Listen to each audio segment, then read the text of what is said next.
caused a lot of suffering to a lot of people, and it caused a lot of apprehension for a lot of residents in the town who could see that without measures that were taken, a lot of the properties would have been affected in the town itself. Even though it's only just a few months ago, it just was horrific. So much was going on. We had to go into rented accommodation. But when the Navy turned up, there were so many of them, and the morale was fantastic for me and my neighbours. It lifted all of us, didn't it?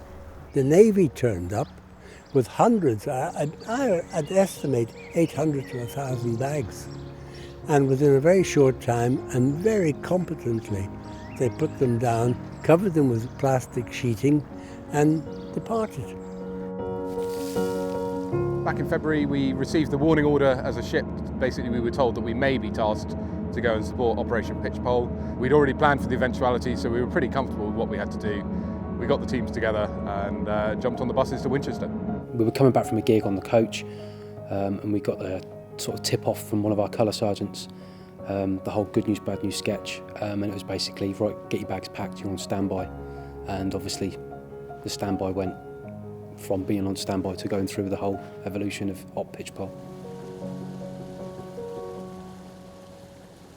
I put my name forward if any help was doing, and just pretty much just doing anything that we can to help.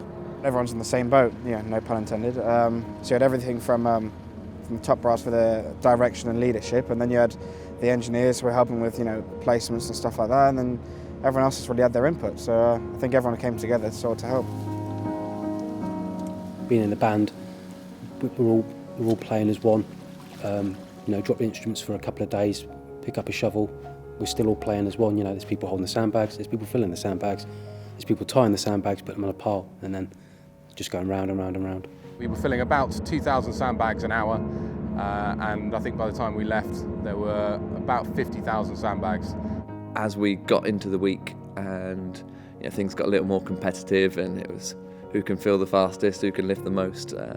Things started to pick up a bit, and it was actually quite good fun by the end of it.